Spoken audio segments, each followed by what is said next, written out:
കറിക്കാട്ടിൻ്റെ പുതിയ എപ്പിസോഡിലേക്ക് എല്ലാവർക്കും സ്വാഗതം. ഇന്ന് ഞാനൊരു മട്ടൺ സ്റ്റൂ ആണ് തയ്യാറാക്കുന്നത്. അപ്പത്തിനും പാലപ്പത്തിനും ചപ്പാത്തിക്കും നല്ലൊരു കറിയാണ്.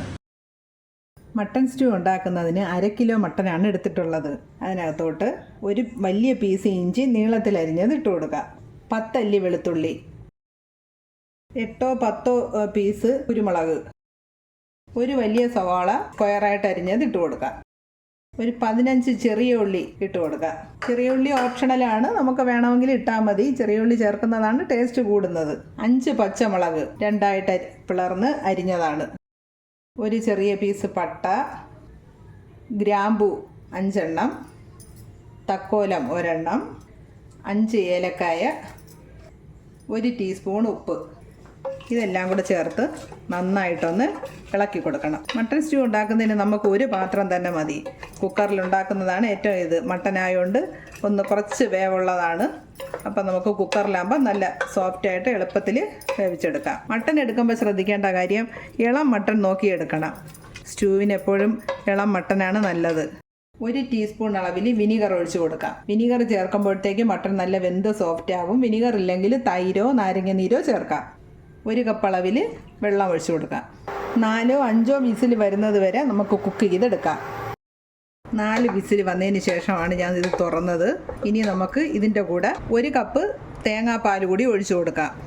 ആദ്യം 1 കപ്പ് വെള്ളം ഒഴിച്ചാണ് മട്ടൺ വേവിച്ചത്. അതിനുശേഷം 1 കപ്പ് തേങ്ങാപ്പാൽ കൂടി ഒഴിക്കുകയാണ്. തേങ്ങാപ്പാൽ രണ്ടാമത് ഒഴിക്കുമ്പോഴത്തേക്ക് ആ തേങ്ങാപ്പാലിൻ്റെ ഫ്ലേവർ കുറച്ചുകൂടി നിൽക്കും. ഇനി നമുക്ക് ഇതിനകത്ത് 1-ാം പാൽ കൂടി ഒഴിക്കണം. ഇതെല്ലാം റെഡി ആയതിനു ശേഷം 1-ാം പാൽ ഒഴിക്കാം. ഇതിൻ്റെ കൂടെ 2 ഉരുളക്കിഴങ്ങ് കട്ട് ചെയ്തെടുത്തതാണ്, 2 ക്യാരറ്റ്, 1 ടീസ്പൂൺ അളവിൽ കുരുമുളക് ക്രഷ് ചെയ്തെടുത്തതാണ്. കുരുമുളക് നല്ലതായിട്ട് പൊടിയാതെ ഒന്ന് ചതച്ചെടുക്കണം. അതുകൂടി ചേർത്ത് കൊടുക്കാം. 1 തണ്ട് കറിവേപ്പില ഇട്ട് കൊടുക്കാം. ഇപ്പോഴും ഉപ്പ് നോക്കിയിട്ട് ഉപ്പ് ആവശ്യമുണ്ടെങ്കിൽ കുറച്ചുകൂടി ഇട്ട് കൊടുക്കാം. ഉപ്പ് കുറച്ചുകൂടി വേണം, ഒരു പൊടിക്കുപ്പ് കൂടി വേണം. തേങ്ങാപ്പാലൊക്കെ ഒഴിക്കുമ്പോഴത്തേക്ക് ആദ്യം ഇടുന്ന ഉപ്പൊന്ന് കുറയും. 1 ടീസ്പൂൺ ഉപ്പ് നേരത്തെ ഇട്ട് ഇപ്പം 1/2 ടീസ്പൂൺ കൂടി ഇട്ട്, അപ്പോൾ 1/2 ടീസ്പൂൺ ഉപ്പ് ഇട്ടിട്ടുണ്ട്. ഇനി 1 വിസിൽ അടിക്കുന്നത് വരെ ഒന്നുകൂടി അടച്ചു വെച്ച് കുക്ക് ചെയ്തെടുക്കാം. മട്ടൺ നന്നായിട്ട് വെന്തിട്ടുണ്ട്. തേങ്ങാപ്പാലിൽ 2-ാം പാലാണ് ഒഴിച്ചത്. 2-ാം പാലിൽ ഉരുളക്കിഴങ്ങ് അരിഞ്ഞതും ക്യാരറ്റ് അരിഞ്ഞതും കൂടെ ഇട്ട് കൊടുത്ത് നന്നായിട്ട് വെന്ത് കിട്ടിയിട്ടുണ്ട്. 1 ടീസ്പൂൺ അളവിൽ മല്ലിപ്പൊടി ചേർത്ത് കൊടുക്കുകയാണ്. മല്ലിപ്പൊടി വേണമെന്ന് നിർബന്ധമില്ല. മല്ലിപ്പൊടി നമ്മൾക്ക് ആ ഒരു ടേസ്റ്റിന് വേണ്ടി വളരെ ചെറിയ അളവിൽ ചേർത്താൽ മതി. ഉരുളക്കിഴങ്ങും ക്യാരറ്റും അരിഞ്ഞത് ഒരു മട്ടൺ ഒന്ന് പകുതി വെന്തതിന് ശേഷം ചേർത്തത് കൂടുതൽ അത് വെന്ത് ഉടഞ്ഞു പോകാതിരിക്കാനാണ്. ഇനി 1 തക്കാളി ചേർത്ത് കൊടുക്കാം.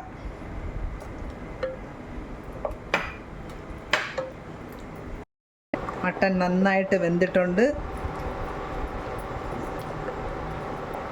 1 ടേബിൾ സ്പൂൺ കോൺഫ്ലവർ കലക്കി ഒഴിക്കുകയാണ്. കോൺഫ്ലവർ കലക്കി ഒഴിക്കുന്നത് കറി ഒന്ന് കുറുകി വരാനായിട്ടാണ്. നമുക്ക് എളുപ്പത്തിൽ തയ്യാറാക്കിയെടുക്കാൻ 1 പാത്രം മതി. കുക്കറിനകത്ത് തന്നെ എല്ലാ പ്രോസസ്സും നടക്കും.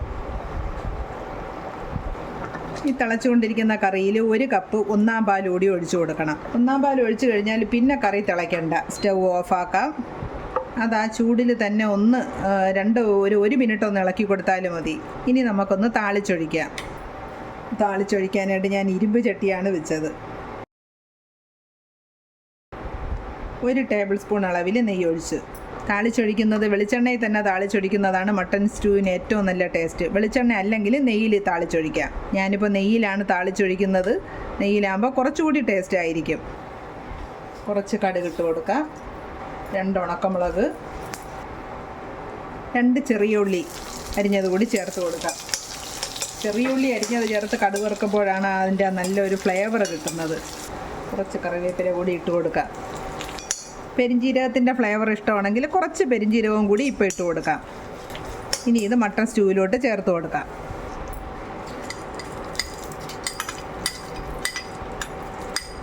ടേസ്റ്റി ആയിട്ടുള്ള മട്ടൺ സ്റ്റൂ റെഡി ആയിട്ടുണ്ട്. ഇനി ഇതൊരു ബൗളിലോട്ട് നമുക്ക് മാറ്റാം.